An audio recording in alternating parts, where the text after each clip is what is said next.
আসসালামু আলাইকুম ভিউয়ার্স, আশা করি আল্লাহর অশেষ মেহেরবানি রহমতে সবাই খুব খুব ভালো আছেন।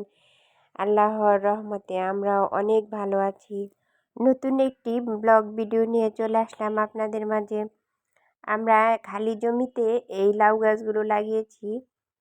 লাউ গাছগুলোতে আমরা মাটিতে কিছু ঝোড়ঝাপ বাঁশের ঝাঁটা দিয়ে কিছু গাছ আমরা এখানে লাগিয়েছি। গাছগুলো অসম্ভব সুন্দর হয়েছে। এই গাছগুলো থেকে শাক খেতে ভীষণ ভালো লাগে। এই শাকগুলো কোনো সার দেওয়া নেই।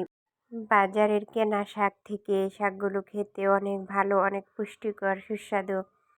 এখান থেকে তাজা শাক সাথে সাথে উঠিয়ে রান্না করলে খেতেও ভীষণ ভালো লাগে। আর এখানে আমাদের পুকুর, অনেক বড় পুকুর। এই পুকুর থেকে তাজা মাছ উঠিয়ে রান্না করলে আরও ভালো লাগে। আমাদের এই পুকুরটা অনেক দিনের পুরানো, আমার দাদার আমলে এই পুকুরটা করা। এখনও আমরা এই পুকুরের মাছ খাই। এদিকে আমি কিছু গাছ লাগিয়েছি, দেশি বড়ই গাছ। এই গাছেও প্রচুর বড়ই আসে, বাচ্চারা পেড়ে খায়। এদিকে কিছু ফুলের গাছ লাগানো হয়েছে,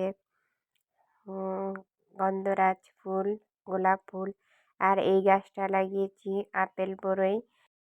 এই গাছটা একদম নিচা, তাই বড়ই বাচ্চারা ছোট থাকতে পেরে খেয়ে ফেলে, বড় হতে পারে না। এই আপেল বড়ই অনেক বড় বড় লাল লাল বড়ই হয় এই গাছে।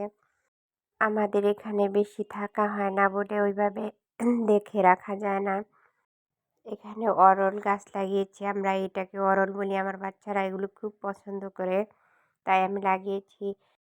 এটা ফজলি আমের গাছ। 3 বছর আগে চারা গাছ লাগিয়েছিলাম, এবার নতুন ফুল ধরেছে। দেখা যাক আল্লাহ তাআলা কেমন ফল দেয়। আর এখানে আমার 12 মাসি আমড়া গাছ। এই আমড়া গাছে বছরে 2-3 বার আমড়া আসে। এখনও অনেক আমড়া আছে। আমি অনেক রোদে ভিডিও করেছি, তাই ওইভাবে কিছু দেখা যাচ্ছে না। আর এটা হচ্ছে খুরমা খেজুরের গাছ, এটা ছোট চারা লাগিয়েছি। আর এটা হচ্ছে আপনার ব্যানানা ম্যাঙ্গো, ভীষণ মজার আম এই গাছে ধরে। এবারের মতো এখানে ব্লগটা শেষ করব, ব্লগটা আর বড় করব না। সবাই ভালো থাকবেন, আল্লাহ হাফেজ।